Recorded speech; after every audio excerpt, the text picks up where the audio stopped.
미국 우선주의를 내세운 트럼프 대통령의 시대가 시작되면서 극단적인 집단 이기주의가 정당화되는 시대가 전 세계적으로 도래한 것 같습니다. 그러면서 최근 전 세계적인 가치 흐름이 심각하게 반기독교적으로 성경과는 좀 멀리 흘러가고 있는 듯한 그러한 느낌을 받습니다. 특히 미국이 자국 우선주의를 내세움으로써 유럽에서는 반이민 정책을 주장하는 목소리가 자꾸만 높아져 가고 있습니다. 작년 1월 23일 영국의 유력 일간지인 가디언에 마르크 류테 네덜란드 총리가 전면 광고를 냈습니다. 아주 이례적이죠. 다른 국가의 일간지에 광고를 낸 겁니다. 그 내용은 뭐냐면 이민자에 대한 강경한 메시지였습니다. 적응을 원하지 않고 우리 가치를 비판하는 자는 떠나라 하는 겁니다. 류테 총리는 네덜란드에 들어온 후 자유를 남용하는 사람들 때문에 네덜란드 국민들이 점점 불편함을 겪고 있다 하는 겁니다. 우리는 국제사회 고위직으로부터 미국을 말하는데 우리의 이익을 우선시해도 좋다는 허락을 받았다 하면서 이것은 위대한 일이자 위대한 자유, 위대한 선물이라고 그렇게 강조를 했습니다. 이민자들을 향해서 뭐라고 했냐면 성소수자를 괴롭히고 짧은 치마를 입은 여성들에게 휘파람을 불고 네덜란드인을 인종차별주의자라고 칭하는 사람들이다. 그렇게 말을 했습니다. 이 나라를 근본적으로 거부한다면 떠나는 게 좋다. 우리는 적극적으로 우리 가치를 지켜야 된다. 이러한 강경한 발언은 총선을 앞두고 어떤 전략적인 행보였다. 그렇게 보기도 하지만 어떻게 보면 전 세계가 정말 믿겨지지 않을 정도로 성경과는 무관한 모습으로 자꾸만 이렇게 안 좋은 쪽으로 흘러가고 있다는 거죠.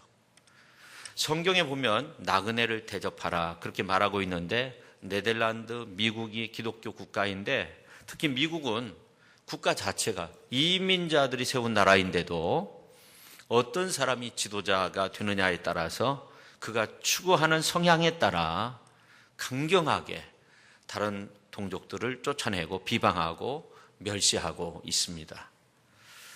어떤 분은 이렇게 말할 수 있죠. 자국민을 보호하기 위해서 당연한 거 아닙니까? 그렇게 말할 수 있는데 이러한 생각이 상당히 위험합니다. 왜냐하면 나중에 국가적 양육 강식의 지배를 초래해가지고 세계적인 재앙을 초래할 수도 있다는 거죠.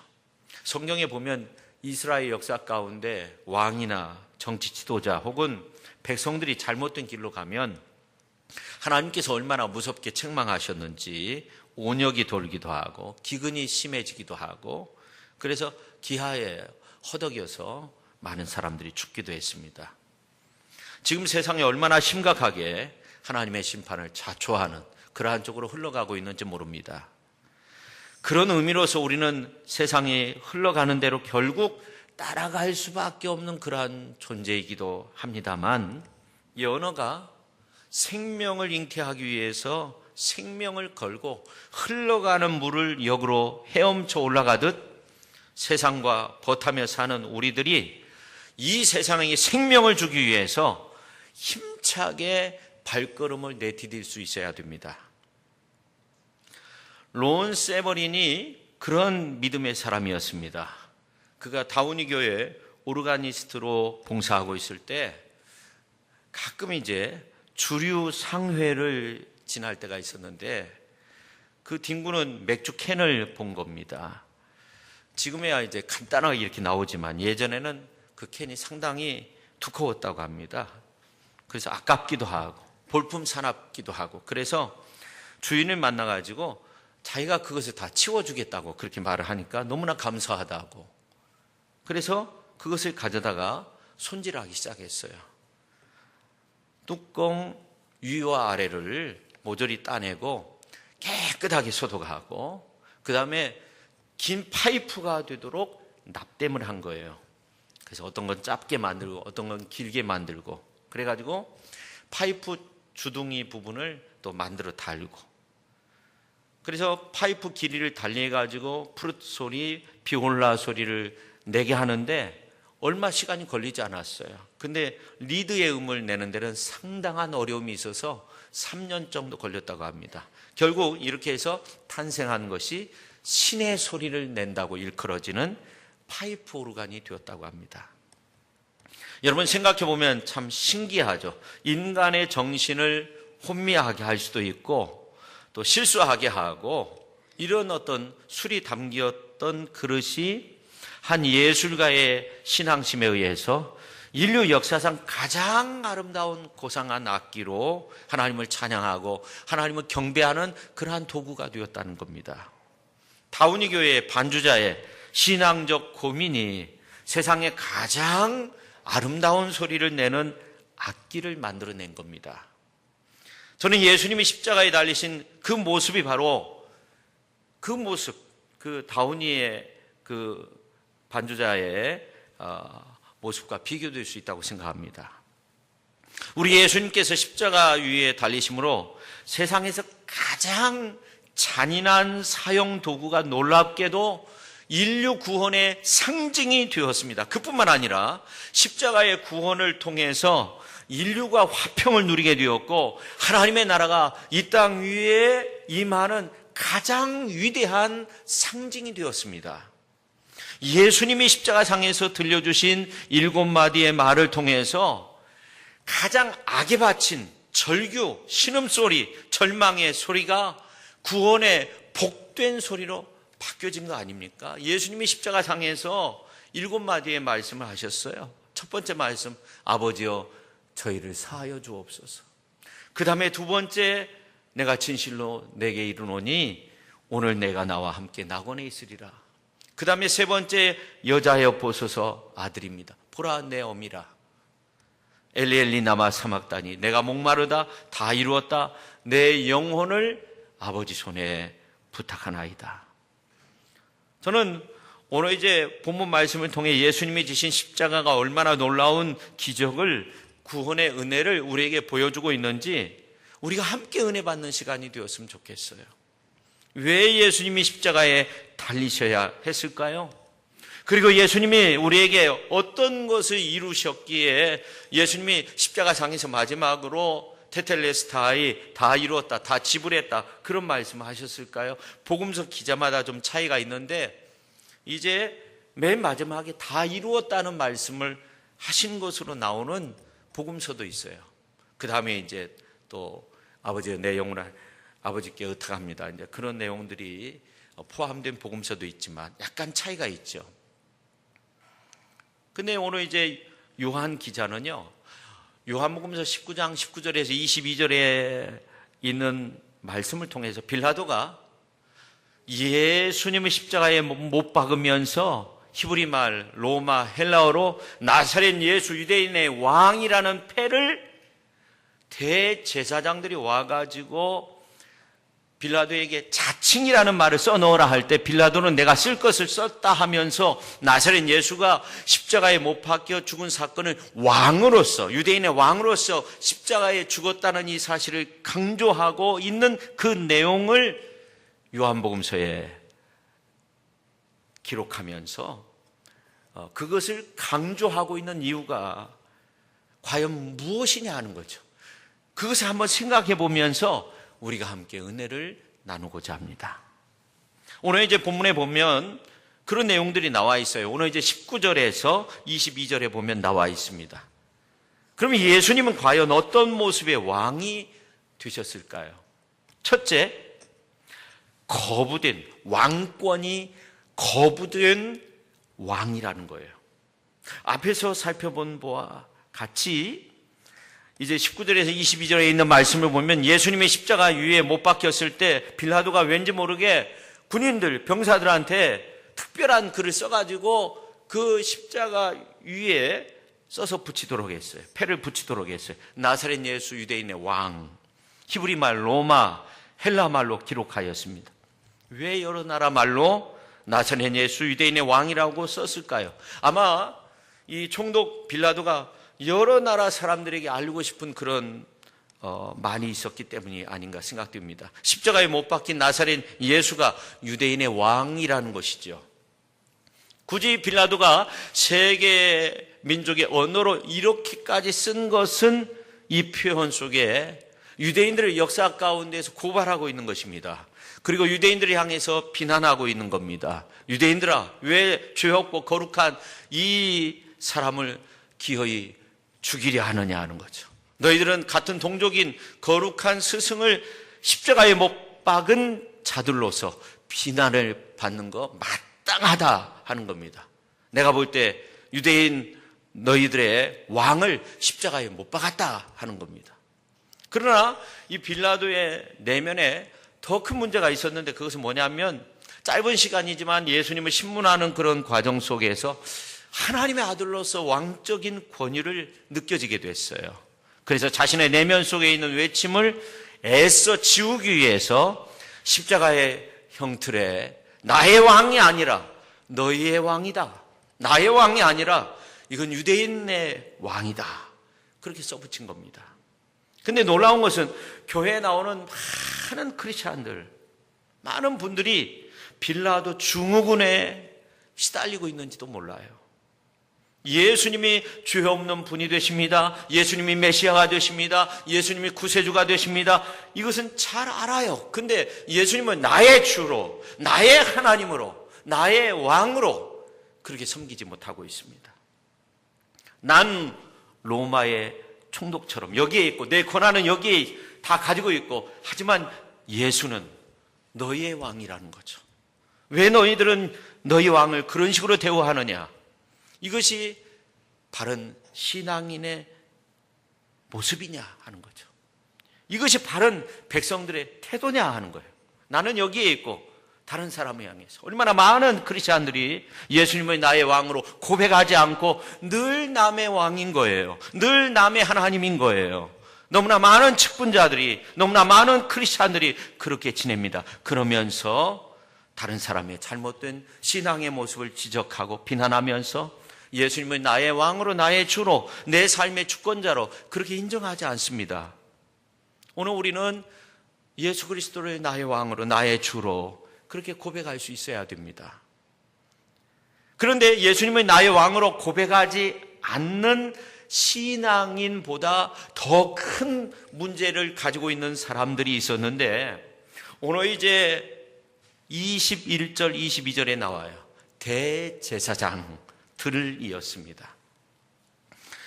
오늘 이제 21절에 있는 말씀을 보면 이렇게 말씀하고 있어요. 유대인의 대제사장들이 빌라도에게 이르되 유대인의 왕이라 쓰지 말고 자칭 유대인의 왕이라 쓰라 하니 빌라도가 대답하되 내가 쓸 것을 썼다 하니라. 지금 대제사장들과 빌라도가 말을 주거니 받거니 하고 있는 것입니다.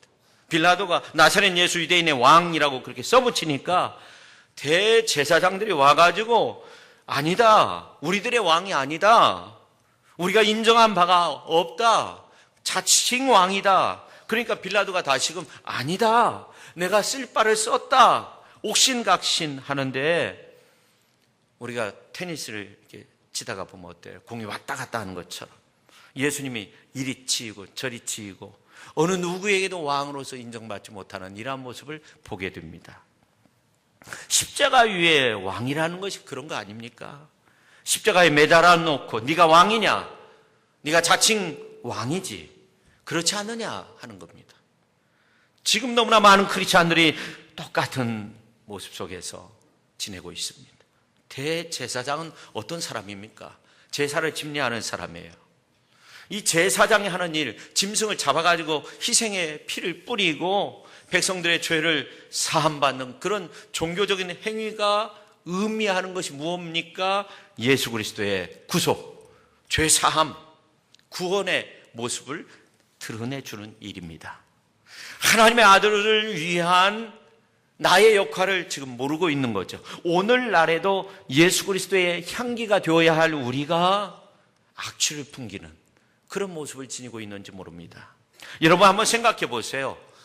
국민들이 대통령을 뽑아놓고 누가 대통령이래? 자칭 대통령이지. 신도에서 신도회장을 뽑아놓고 누가 회장이래? 자칭 회장이지. 가장이 집에 들어갔네. 누가 가장이래? 누가 아빠라고 그래서 자칭 아빠지. 누가 엄마래? 자칭 엄마지. 그럼 얼마나 가슴 아픈 일입니까? 마하트마 간디가 자서전에서 이런 글을 남겼습니다. 나는 예수님을 사랑하고 존경한다. 하지만 크리스찬들은 싫어한다. 왜냐하면 그들은 예수님을 닮지 않았다. 성도는 예수님의 정신을 따라야 되고 예수님은 나의 주로, 나의 왕으로 그렇게 인정하면서 살아야 됩니다. 여러분, 왜 대제사장들이 예수님을 향해 자칭 왕이라고 했을까요? 이 대제사장들이 하는 말을 보면은 그들의 왕은 따로 있었다는 겁니다. 우리가 15절 말씀을 보면 알 수 있는데 하반절에 보면 이런 말씀이 있어요. 대제사장들이 대답하되 가이사 외에는 우리에게 왕이 없다는 거예요. 가이사가 우리의 왕이 된다는 거예요. 대제사장들이 예수님을 자칭 왕이라고 한 이유는 그들의 왕이 따로 있습니다. 권력, 부, 어떤 권한, 실권을 쥐고 있는 가이사, 로마의 황제가 자기의 왕이라는 겁니다. 다시 말해 종교적인 의식을 행하고 있지만 그들이 추구하는 것은 어떤 물질이나 권력이나 힘이라는 거죠. 우리가 교회에 와서 종교적인 의례를 행하고 예배를 드리고 있지만 우리가 원하고 바라는 것이 세상의 명예, 세상의 물질, 세상의 어떤 지위, 세상의 권위라면 예수님을 자칭 왕이라고 그렇게 우기는 것과 같습니다. 저는 저와 여러분 우리 크리스찬들이 변질돼 가지고 늘 예수님을 십자가에 못 박아놓고 예수님을 자칭 왕이라고 그렇게 하면서 지내면 얼마나 가슴 아픈 일이 되는 겁니까? 그런 생각을 해요. 우리가 언제나 나 때문에 교회가 욕을 얻어먹을 수도 있고요. 나 때문에 하나님의 영광을 가릴 수도 있고요. 나 때문에 다른 교인들이 매도당할 수도 있다 하는 것을 우리가 알아야 됩니다. 항상 주의해야 됩니다. 여러분, 나도 모르게 예수님을 왕권을 인정받지 못한 허수아비 왕으로 만들 수 있다는 거, 그게 오늘 나의 모습이 될 수 있다는 거, 오늘 사순절 셋째 주일을 보내면서 우리가 깊이 회개해야 되는 부분입니다. 둘째, 자신을 희생하신 왕이시라는 겁니다. 여러분, 예수님이 우리를 위해 십자가상에서 물과 피, 살이 찢겨지는 고통, 살과 피를 다 내어주셨어요. 하늘의 천군 천사의 찬양과 경배를 받으시고 온 세상을 심판할 권한을 가지신 예수님이 엄청난 권한을 다 내려놓고 자기 자신을 십자가의 제물로 내어주셨어요. 놀라운 것은 예수님이 당신의 모든 것을 다 내어주셨는데 우리는 그분을 어떻게 대하고 있느냐 하는 겁니다. 요한복음서 19장 23절 24절에 있는 말씀을 보면 나와 있는데요, 예수님이 십자가상에서 못 박혀 살침이 다 찢어지고 물과 피를 다 쏟고 있을 때 군병들이 십자가 밑에서 뭐 하고 있었어요? 이 겉옷을 벗겨가지고 네 깃으로 나눠가지고 그것을 나누어 가졌어요. 겉옷은 당시 비싼 것이었습니다. 어떤 것은 아주 좋은 가죽으로 만들어져 판초처럼 그렇게 몸을 덮어가지고 태양빛으로부터 그 열을 차단하는 효과도 있었고, 밤에는요 그 추위에 따뜻하게 지낼 수 있도록 이불 같은 그런 역할도 했습니다. 근데 그것을 나누었어요. 속옷은 통으로 짠 세마포인데 팔 없는 나시와 같았어요. 그래서 길게 이제 내려와 가지고 다리까지 덮는 속옷이었는데 이것은 찢지 아니하고 제비를 뽑은 거예요. 주님은 자신의 목숨, 영혼까지도 우리에게 다 내어주려 하는데 군병들은 그 십자가 밑에서 이런 일을 한 겁니다. 그런데 사도 바울이 빌립보에 있는 크리스찬들을 향해서 말하길, 정말 많은 사람들이 십자가 밑에서 그렇게 원수로 행한다는 겁니다.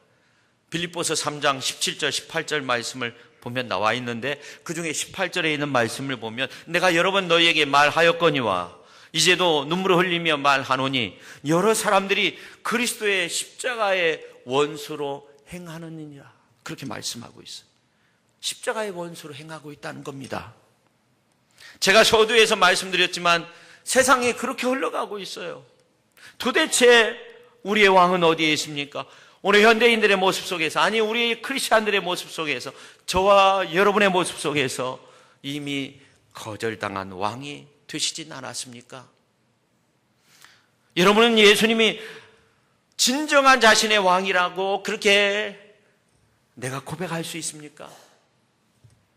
혹시 물질이 왕이 아닙니까? 지위가 왕이 아닙니까? 내 자존심이 왕이 아닙니까? 명예가 왕이 아닙니까? 권력이 왕이 아닙니까? 우리를 한마디도 치지 않으려고 하죠. 누가 내 자존심 건들면 그때부터 원수가 되고 천하의 나쁜 인간이 되죠.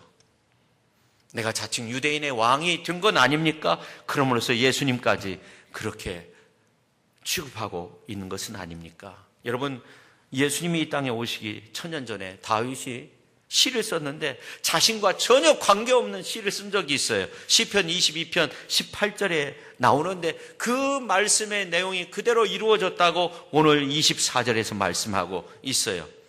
이는 성경에 그들이 내 옷을 나누고 내 옷을 제비 뽑나이다 한 것을 응하게 하려 함이러라. 군인들은 이런 일을 하고 내 겉옷을 나눴다는 거예요. 내 속옷을 제비 뽑았다는 거예요. 군인들이 그렇게 한 거 아닙니까?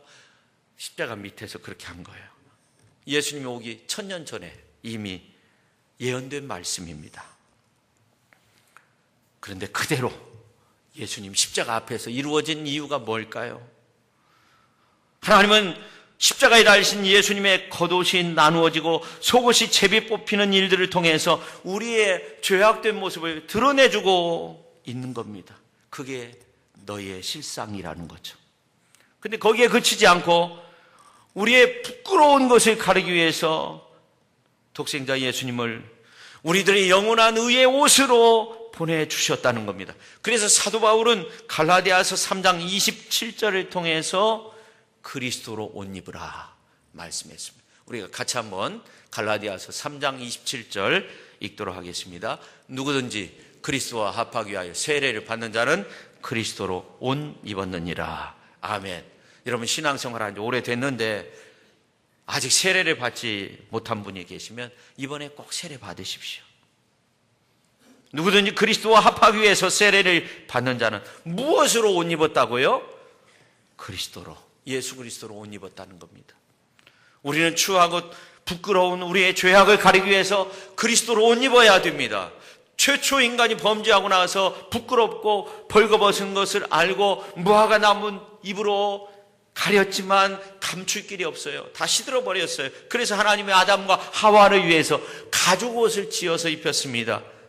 오늘 본문에서 왜 군병들이 그 옷을 취했느냐? 하나님의 하신 일, 하나님의 말씀이 생각나도록 하기 위해서 인간이 맨 처음 타락할 때부터 하나님이 친히 가죽 옷을 해 입히셨다는 겁니다. 짐승을 잡고 피를 흘리게 만들고 가죽을 벗겨가지고 말려서 제단회에서 가죽 옷을 만들어서 입혀줌으로 인간의 죄로 인한 부끄러움을 가려주셨다는 겁니다. 또한 그것이 예수 메시아에 대한 예표인데 예수님의 옷 벗겨짐으로 그리고 그 옷이 나뉘어지고 제비 뽑힘으로 메시아에 관한 예언이 이루어졌다 하는 겁니다.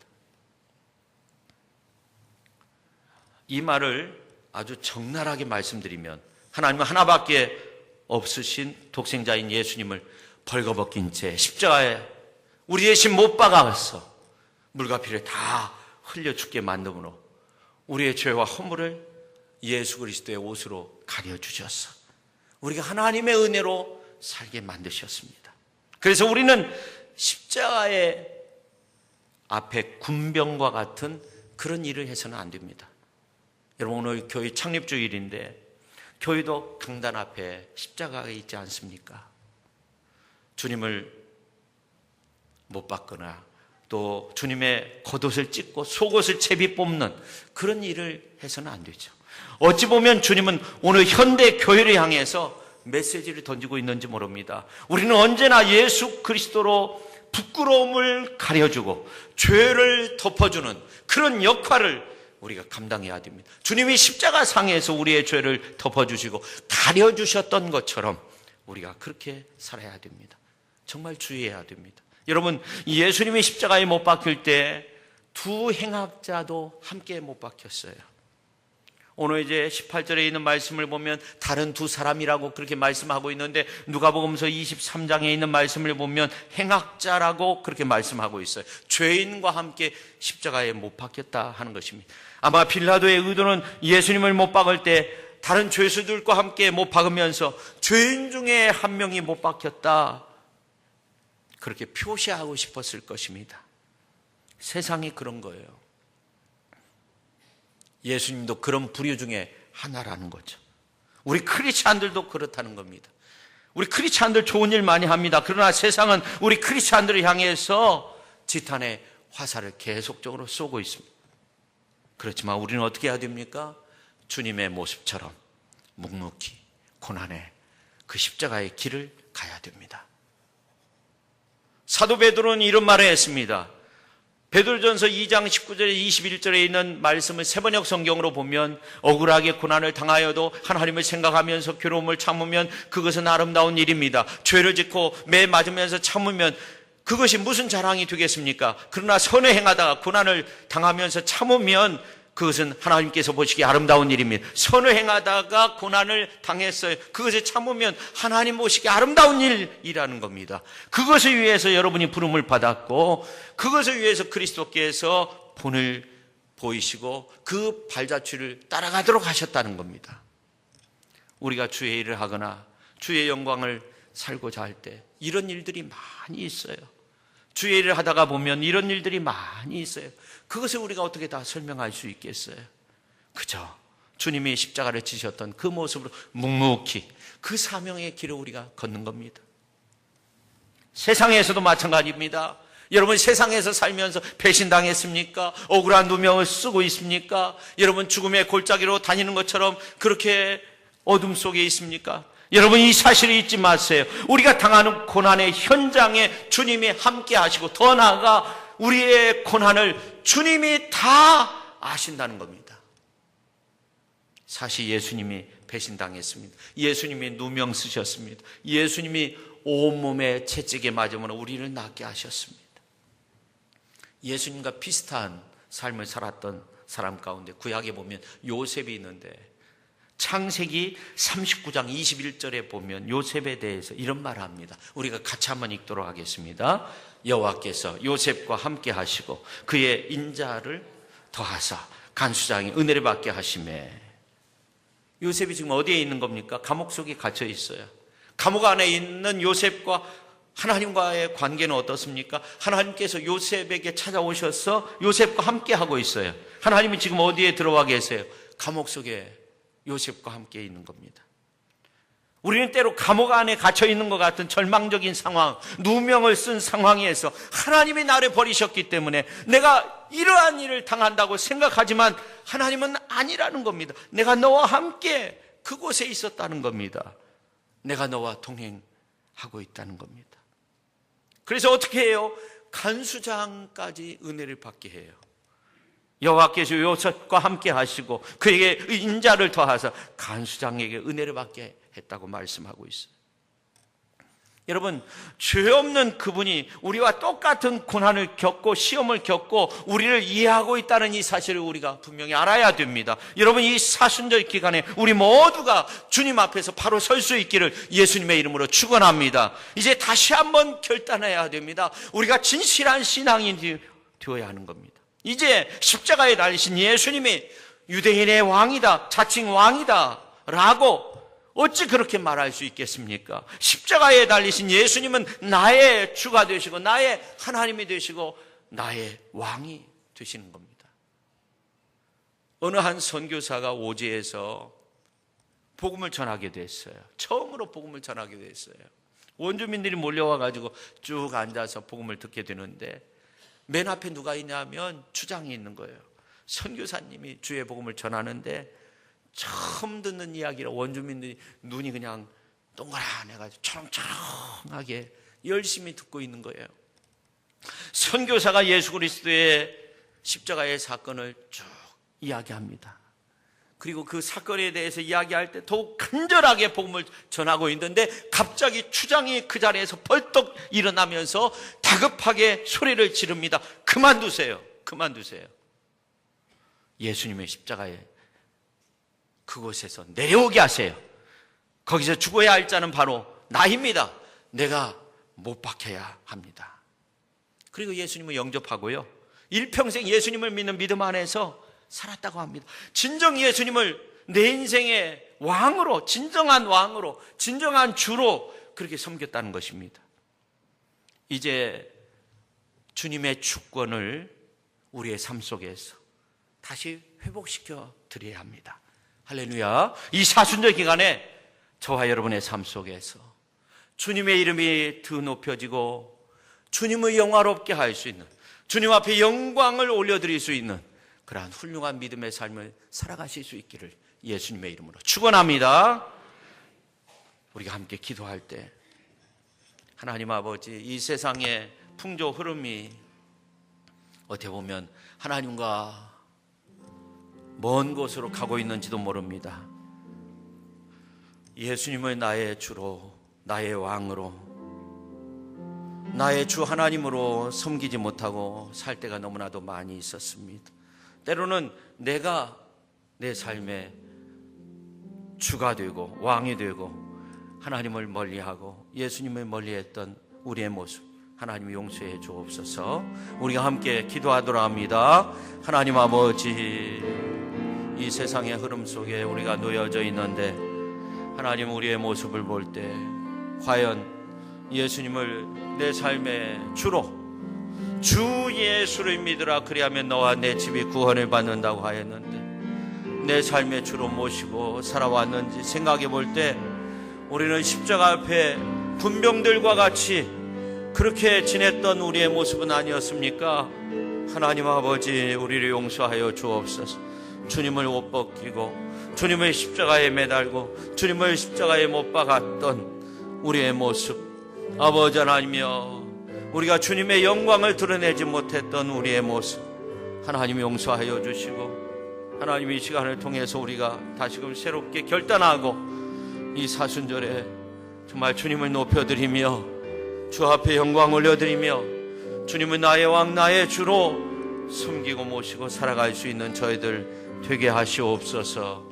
예수님의 거룩한 이름. 하나님 아버지, 감사드립니다. 오늘 이렇게 주님 전에 찾아 나왔습니다. 우리가 예수님을 주로 섬기지 못하고 살았던 우리의 모습들이 너무나도 많이 있었습니다. 오늘 본문 말씀에 나오는 대제사장들처럼 자칭 유대인의 왕이다라고 그렇게 생각하면서 우리는 주님과 주님께서 원하시는 길과는 동떨어진 그러한 삶을 살았던 우리의 모습을 되돌아볼 때 너무나도 후회스럽고 또 죄송스러운 모습들이 많이 있습니다. 하나님, 저희들을 용서하여 주시고 이 사순절에 예수님은 나의 주, 나의 왕으로 모시고 예수님과 늘 함께하며 주 예수를 믿으라 그리하면 너와 내 집이 구원을 받는, 예수님을 주로 모셔라 그러면 너와 내 집이 구원을 받는다고 하였사오니 예수님을 내 가정에, 내 삶의 주로 모시고 그렇게 살아갈 수 있는 저희들 되게 하여 주옵소서. 예수님의 이름으로 기도하옵나이다. 아멘.